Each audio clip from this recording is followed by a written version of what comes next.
Jason Rzucidlo reporting outside the General Motors World Headquarters in downtown Detroit for the 2010 Business of Plugging In Conference. Stay tuned as we're going to take you on a test drive of the all-new Nissan LEAF electric vehicle.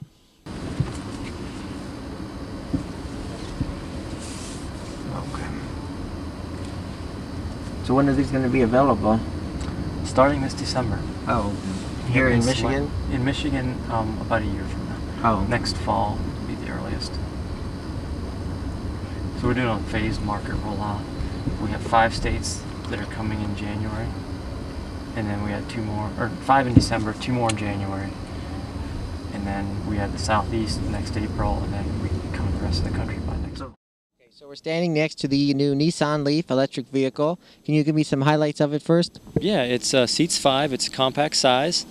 It has a 100-mile range. That's based on the LA4 EPA test cycle. LED headlights, LED taillights for better efficiency. It charges 3 ways. You can charge it with 110 volt, 240 volt, or DC fast charge. Charging times under 240 volt, which is what we recommend, is an 8-hour charge, so think of it as an overnight charge. The DC fast charger will charge it to 80% in about 30 minutes. And then it'll also come with a cord set so you can charge it with 110 volt. That's more of a trickle charge. That would be about an 18-hour charge if it was completely empty. Oh, okay. Yep. So let's talk about the electric range. How far can you drive this? So it's a 100-mile range, and that's based on the EPA LA4 test cycle. Your real-world range will vary. You could get anywhere from 120, 130. If you're doing all freeway driving, you're not getting used to the regenerative braking, it would be less. It would be maybe a 70, 80-mile range. All right. Okay, let me see here. You think the cost to charge this is going to be less than, say, one of today's cars going to a gas station? Yeah, definitely. If you look at the average cost of electricity in the U.S., it's about 11 cents a kilowatt hour last year. So that translates to about 2.5 cents per mile. Gasoline equivalent would be about 12 cents a mile. That's taking $3 gas and assuming you get 25 miles per gallon. So anyway, 15,000 miles a year on the LEAF would be about $400 versus a comparable internal combustion engine car, which would be about $1,800. So definitely save on the running cost. And you know how many of these are going to be built to start with?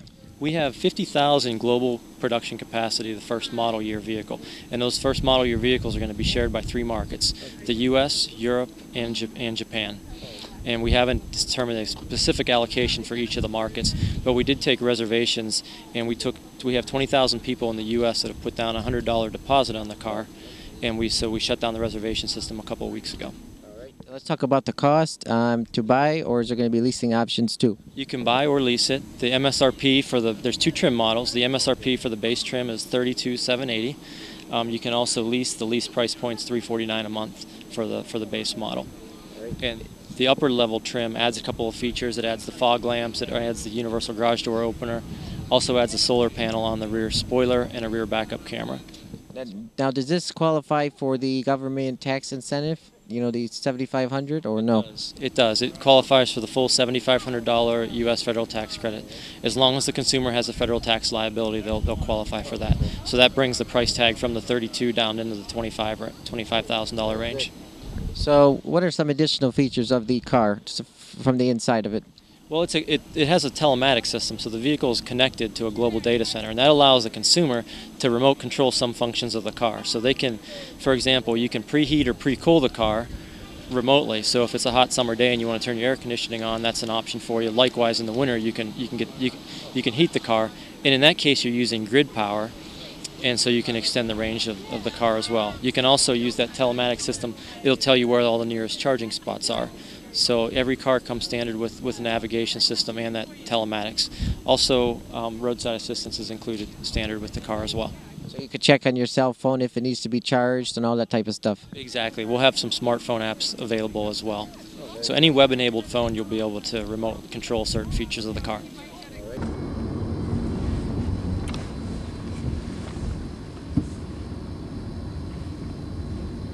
Yeah, it seems pretty cool. Do you know what the price tag is? Yeah, the MSRP is $32,780. Okay. And there's 2 trim levels. There's SV and SL. And there's on this side. You may just want to back up and pull. Go here, you get to test the backup camera and the backup. You want me to back up or just pulling where the volt is?